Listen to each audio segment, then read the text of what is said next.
Hey dosers, what's up and welcome back to another video. Today we're going to be focusing on further transformations, part 2 of this, and specifically in further transformations we're going to be focusing on the ffx to the power, and the entire thing to the power of 2. So before we start explaining, I'm going to just specify one singular point over here, which is ffx can be written in most cases as y. I just want you to remember this for most of the points that we're going to be using, especially the rules in general. So let's get started. I just want you to remember this. So these are the rules. I just want you to pause the video and just go through these rules and see if you can understand anything over here before we go through an example. So I just want to make it clear that this is for plotting the graph. So you have your ffx function and ffx to the power of 2 function, and the entire thing to the power of 2. So ffx to entire thing to the power of 2. Yes, so this is the differences in the plotting of these. So just pause the video and go through it.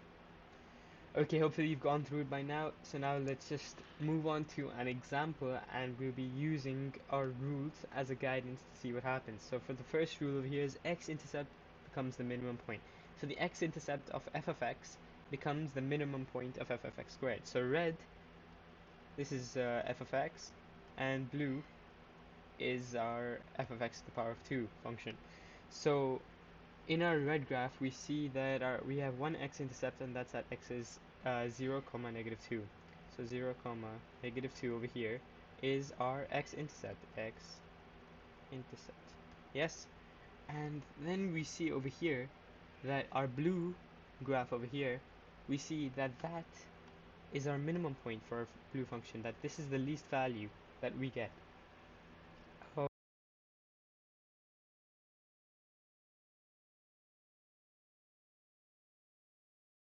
sorry, yes, I made a mistake over here. There's an error over here.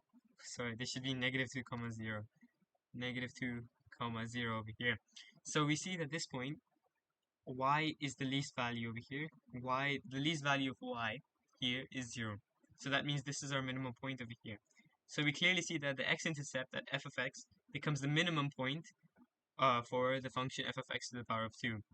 Now our next point is x comma 1 stays x comma 1. This is what we call fixed points. So our fixed points are these two over here. So our fixed points are x comma 1 and x comma 0. So what am I doing today? X comma 0. Yes. So x comma 0 and x comma 1 are our fixed points on the f of x and f of x squared function. And then we have something that is not a fixed point, but it's just a rule in general. It becomes x comma negative 1. Whatever x comma negative 1 is in your original function becomes x comma 1. And I'm going to explain all three of these. So x comma 1 is a fixed point because what you're essentially doing is that you're not changing whatever x value you have, you're changing the y value. Y becomes y squared. Again, I'm just linking back to this point over here. F of x is y. That is what I'm considering over here. It becomes y squared. So 1 squared will just be 1. 0 squared will also just be 0. But negative 1 squared will just turn into 1. So the x value never changes. It's just the y value that changes. You square the y value is what is over here. So as we can see over here, so let's just find x comma 1. X comma 1 is roughly around x comma 1. I am bugging today. I can't even find x comma 1. Ah, yes, x comma 1 is this point over here, and you can see a clear intersection over here.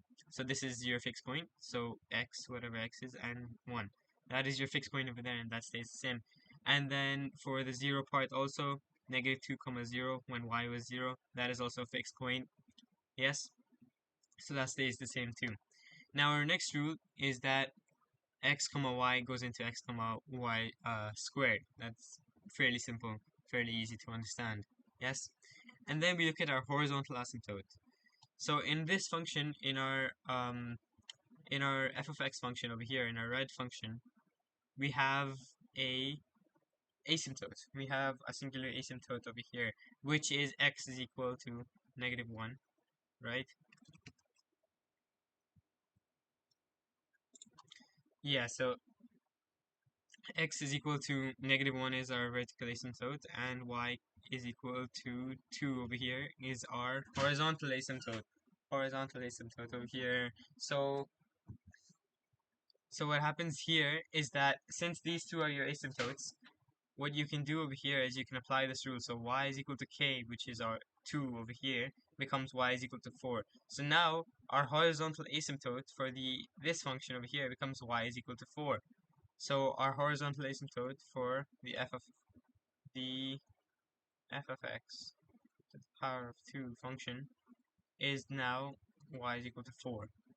Yes, that is the rule that applies here. And the vertical asymptote stays the same. As again, we apply this rule of here, x comma y goes into x comma y squared. So x is never changing. I just want to make that clear one more time. X is never changing. It's y that you square. And then that's what changes over here. That's what changes in the function. So there are these things to remember once again. So the x-intercept becomes the minimum point. The fixed points are x comma 1, x comma 0. But x comma -1 goes into x comma 1. And the vertical asymptote is basically just squared, and the vertical asymptote stays the same. So that's how you do further transformations for the f of x squared function. And now I've attached the same question, so it's the same graph over here. I've given you the courtesy. I've done the work for you basically over here for this last part over here to sketch it. So you don't have to do this part, but I want you to look at this graph because I'm going to be posting the Canva slides in the description below. And I want you to look at this graph and try to answer these questions over here. Yes? Hope you can do that. Thank you so much for watching today's video. And once again, the Canva slides are going to be in the description below. And there's going to be a link for one-on-one tutoring sessions if you need them. Thank you so much for watching. Have a good day.